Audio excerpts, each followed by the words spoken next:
हातम ताई दे दरवाजे ते जिहड़ा मंगता होता है ओनू खैरात मिल जाती है। ओही मंगता दूजे दरवाजे ते जाता है ओनू फिर खैरात मिल जाती है। ओ तीसरे दरवाजे ते आता है ओनू फिर खैरात मिल जाती है। आप फरमाते ने हातम ताई दे 10 दरवाजे मुक जाते ने, मंगते दी तलब पूरी नहीं होती। आपने फरमाया जिहड़ा नबी करीम दे दरवाजे ते जाता है, जिन्हों नबी करीम दे दरवाजे तो एक मरतबा खैरात मिल जाती है, उन्होंने दूजे दरवाजे ते जान दी लोड़ ही नहीं पैंदी।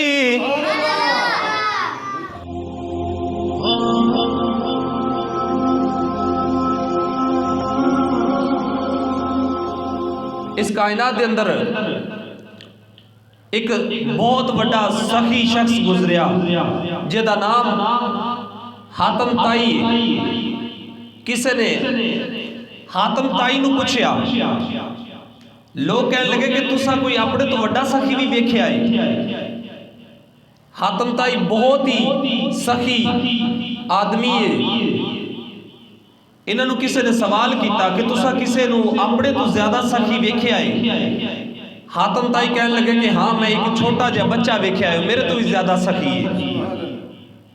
आप फरमाते ने कि मेरा एक दोस्त फौत हो गया। फरमाते ने मैं अपने दोस्त की ताज़ियत करने वास्ते, अफसोस करने वास्ते अपने दोस्त के घर गया। फरमाते ने मेरा दोस्त फौत हो गया, मैं ओदे बेटे कोल गया अफसोस करने वास्ते। तो उसदे फरमाते ने मेरे दोस्त के बेटे ने मैनूं पूछा कि चाचू जी तुहानूं खाने च की पसंद है, तुसीं की खांदे जे। फरमाते ने उस बच्चे ने मैनूं पूछा कि तुसीं खाने च की खांदे जे। हातम ताई कहने लगा कि मैं उस बच्चे को आख्या कि मैनूं खाने दे अंदर बकरी दा मगज बड़ा पसंद है, बकरी दा मगज बड़ा पसंद है। फरमाते ने मैं 10 दिन उस बच्चे के घर रहा, अपने दोस्त के घर के अंदर 10 दिन रहा। फरमाते ने वो बच्चा हर रोज एक बकरी ज़िबा करता है तो उस बकरी का मगज मैनूं पका के खवांदा है। फरमाते ने मैं 10 दिन उस बच्चे के घर रहा, उन्हें 10 दिन के विच 10 बकरियां ज़िबा कीतियां, 10 बकरियां ज़िबा करके फरमाते ने उन्हें मैनूं खवा दित्तियां। लोगों ने पूछा फिर तुसीं जदों वापस आए तुसीं उन्होंने की दे के आए जे। आपने फरमाया कि मैं उन्होंने 1000 बकरी दे के आया। हातम ताई कहने लगे कि मैं उस बच्चे नूं 1000 बकरी दे के आया। तो लोग कहने लगे कि फिर सखी तो तुसी होए ना, वो बच्चा तो बड़ा सखी नहीं, बड़े सखी तुसी होए। उस बच्चे ने 10 बकरियां खवाइया ने तो तुसी 1000 बकरी दे के आए जे। आप फरमाते ने मसला ये नहीं कि मैं उन्होंने 1000 दी है तो उन्हें 10 खवाइया ने। फरमाते ने मसला ये वे कि उस बच्चे को है ही 10 सन, उस बच्चे को सिर्फ 10 बकरियां सी। उन्होंने जड़ी बाप की विरासत दे विचों माल मिलिया वो 10 बकरियां सी। फरमाते ने उन्हें 10 दियां 10 ही मैनूं खवा दित्तियां।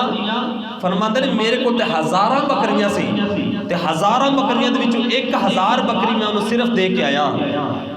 फरमाते ने मेरे को 1000 बकरियां दे विचों मैं 1000 बकरी दे के आया, उन्हें को 10 सन उन्हें सारियां मैनूं खवा दित्तियां ने। फरमाते ने कि वड्डा सखी होई। हजरत अली अल मुर्तज़ा रज़ियल्लाहु ताला अन्हु आप जो कूफे तशरीफ लेके गए ना तो लोगों ने कहा कि हुजूर इत्थे एक बड़ा बड़ा सखी शख्स गुजरिया है। आपने फरमाया कि वो कौन सी? लोग कहने लगे कि हातम ताई। कूफे दे लोग कहने लगे कि हातम ताई बहुत बड़ा सखी सी। आपने फरमाया वो दी सखावत किस तरह दी सी, वो किवें दी सखावत करदा सी। मैं थोड़ी जी तकरीर की तमहीद दस दियाँ और मैं दस दिया कि सखावत की चीज़ है। फिर मैं हज़रत उस्मान गनी रज़ियल्लाहु ताला अन्हु दी सीरत और आपकी सखावत बयान करांगा। हज़रत अली अल मुर्तज़ा रज़ियल्लाहु ताला अन्हु कूफे दे लोगों को फरमाते ने कि दसो हातम ताई दी सखावत किस तरह दी सी। लोग कहने लगे कि हातम ताई दे महल दे 10 दरवाजे सन, 10 हातम ताई दे महल दे दरवाजे सन। फरमाया कि जेड़ा मंगता हातम ताई दे दरवाजे ते आंदा सी कदे खाली नहीं गया सी। एक दरवाजे तो मंगता खैरात लेंदा है, वही मंगता हातम ताई दे दूसरे दरवाजे ते जांदा है, हातम ताई उन्होंने फिर खैरात दिंदा है। लोग कहने लगे कि वो मंगता हातम ताई दे तीसरे दरवाजे ते जांदा है, हातम ताई फिर उन्होंने खैरात दिंदा है।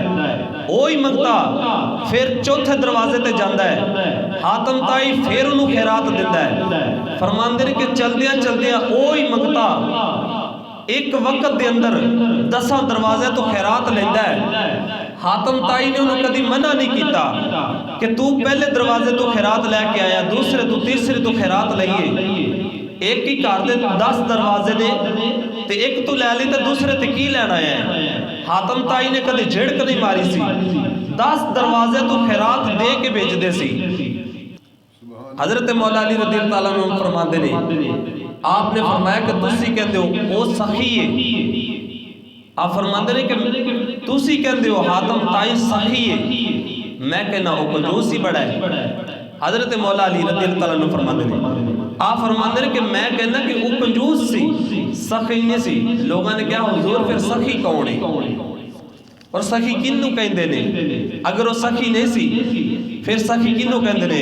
कौन है ते वाली दे गुलामो? हजरत मौला अली रज़ी अल्लाह तआला अन्हु ने फरमाया, आप फरमाते एक मदीने दे विच भी अल्लाह दा सखी रहंदा है, अल्लाह दा बंदा एक सखी रहंदा है। फरमाते ने हातम ताई दे 10 दरवाजे ने, उस सखी दा एक दरवाजा है जेड़ा अल्लाह दा नबी है हजरत मुहम्मद सल्लल्लाहु अलैहि वसल्लम, आपने फरमाया वो भी सखी ने। तुसी कहते हो हातम ताई भी सखी है, आपने फरमाया एदे 10 दरवाजे ने, अल्लाह दे नबी दा एक ही दरवाजा है। हातम ताई दे दरवाजे ते जेड़ा मंगता होता है ओनू खैरात मिल जाती है, वही मंगता दूजे दरवाजे ते जाता है ओनू फिर खैरात मिल जाती है, वो तीसरे दरवाजे ते आता है ओनू फिर खैरात मिल जाती है। आप फरमाते ने हातम ताई दे 10 दरवाजे मुक जाते ने, मंगते दी तलब पूरी नहीं होती। आपने फरमाया जेड़ा नबी करीम दे दरवाजे ते जाता है, जिन्हों नबी करीम दे दरवाजे तो एक मरतबा खैरात मिल जाती है, उन्होंने दूजे दरवाजे ते जान दी लोड़ ही नहीं पैंदी। आप फरमाते के हातम ताई दे 10 दरवाजे मुक जाते ने, मंगते दी तलब नहीं मुकदी। मगर आप फरमाते ने कि एक आधा सखी होया।